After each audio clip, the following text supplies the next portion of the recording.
नमस्कार। नरेंद्र सिंह मेड़ा, अध्यक्ष अखिल भारतीय राष्ट्रीय शैक्षिक महासंघ आणंद जिल्लो। આજરોજ ખંભાત તાલુકાની સંગઠનની રજૂઆત મળેલ છે। તેમાં તપાસ કરતાં સ્પષ્ટ જણાય છે કે કેટલાક કર્મચારીઓના ચાહે ચૂંટણીની કામગીરી હોય, મામલતદાર કચેરીની કામગીરી હોય અને ખાસ કરીને અત્યારે જે વસ્તી ગણતરીની કામગીરી ચાલુ રહી છે તેમાં ઈરાદાપૂર્વક વાલા દવલાની નીતિ રાખીને અમુક કર્મચારીઓના હુકમો થાય છે અને અમુક કર્મચારીઓના હુકમો થતા નથી।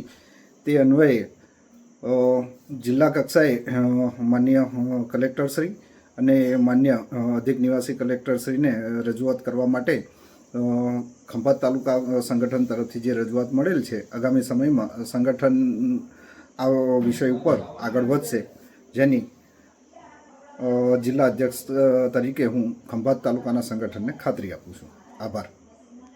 અખિલ ભારતીય રાષ્ટ્રીય શૈક્ષિક મહાસંઘ ખંભાત દ્વારા અત્યારે વર્તમાન ચાલી રહી નગરપાલિકાની વસ્તી ગણતરી દરમિયાન સમગ્ર ભારતીય રાષ્ટ્રીય શૈક્ષિક મહાસંઘ ખંભાતની ટીમ દ્વારા ચીફ ઓફિસર સાહેબની મુલાકાત કરવામાં આવી અને જે ઓર્ડર થયા છે એ બાબતે એમને જણાવતા સાહેબશ્રીએ જણાવેલ છે કે આ હુકમ માટે અમને મામલતદાર તરફથી યાદી મળેલ છે અને એ યાદી તરફથી અમે હુકમ કરેલ છે, તો અમે એમને રજૂઆત કરેલ છે કે આ ઓર્ડરમાં વિસંગતતા ના થાય એટલું ધ્યાન રાખજો। ખંભાત શહેરમાં ચાલી રહેલી વસ્તી ગણતરીની કામગીરીને લઈને હવે શિક્ષક વર્ગમાં ભારે અસંતોષ અને આક્રોશ જોવા મળી રહ્યો છે। આજરોજ અખિલ ભારતીય રાષ્ટ્રીય શૈક્ષિક મહાસંઘ ખંભાતના હોદ્દેદારો દ્વારા ખંભાત નગરપાલિકાના ચીફ ઓફિસર વિશાલ પટેલની મુલાકાત લઈ શિક્ષકોને સોંપવામાં આવેલી ફરજો અંગે ગંભીર રજૂઆત કરવામાં આવી હતી। મહાસંઘના આગેવાનોનું કહેવું છે કે વસ્તી ગણતરીની કામગીરી માટે આપવામાં આવેલા હુકમોમાં અનેક વિસંગતતાઓ જોવા મળી રહી છે। શિક્ષકોને સોંપવામાં આવેલી ફરજોમાં કાયદાકીય તેમજ પ્રાયોગિક મુશ્કેલીઓ ઊભી થવાની શક્યતા હોવા છતાં એકપક્ષીય રીતે હુકમો કરવામાં આવી રહ્યા હોવાનો આક્ષેપ કરવામાં આવ્યો હતો। શૈક્ષિક મહાસંઘે સ્પષ્ટ જણાવ્યું હતું કે શિક્ષકો પર બિનવ્યવસ્થિત રીતે કામગીરી લાદવામાં આવશે તો તેની સીધી અસર શિક્ષણ કાર્ય પર પડશે, સાથે જ કર્મચારીઓમાં દ્વિધા અને ગેરસમજનું વાતાવરણ ઊભું થશે। આ દરમિયાન ચીફ ઓફિસર વિશાલ પટેલ દ્વારા આપવામાં આવેલા જવાબથી પણ મહાસંઘ સંતોષ પામ્યો નહોતો।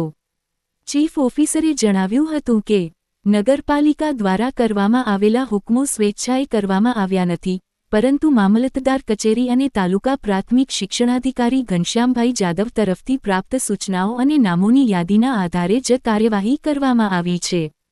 પરંતુ મહાસંઘના હોદ્દેદારોનું માનવું છે કે જવાબદારી એકબીજા પર ઢોળવાથી પ્રશ્નોનું સમાધાન થવાનું નથી।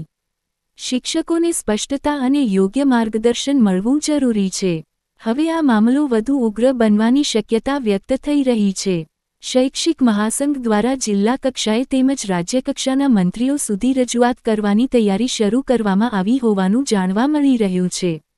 મહાસંઘે ચેતવણી આપતા જણાવ્યું છે કે વસ્તી ગણતરી જેવા રાષ્ટ્રીય કાર્યમાં જોડાયેલા શિક્ષકો અને કર્મચારીઓ સાથે અન્યાય સહન કરવામાં નહીં આવે અને જો સમયસર યોગ્ય નિરાકરણ નહીં આવે તો આગામી દિવસોમાં વધુ ઉગ્ર આંદોલનનો માર્ગ અપનાવવામાં આવી શકે છે।